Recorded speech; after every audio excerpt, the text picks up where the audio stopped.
So, in this video, makikita nyo bag ang na-feature dito. Bakit? Anong purpose? Bakit ito yung video ko? Gagawa ako ng documentation. Ipinasa na kasi ito sa akin.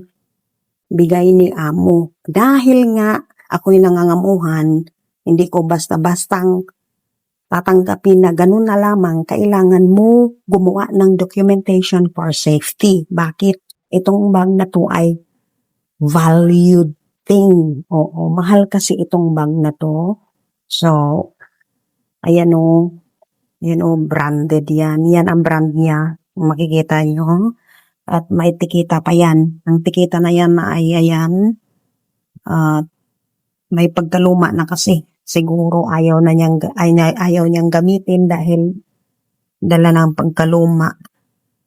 At yan na lang binigay sa akin. So makikita mo yan, ayan. Kita mong brand niya. At yun nga, hindi siya pwedeng, sinabi na sa akin, hindi mo pwedeng ibenta yan. Okay, hindi ko pwedeng ibenta daw. Bakit ko ibibenta? Ang ganda nitong bag na to. Kaya lang ingatan. Kasi mainit sa mata sa mga nakakaalam ng ganitong klaseng brand. So, this is for my documentation, for my safety reason. Kasi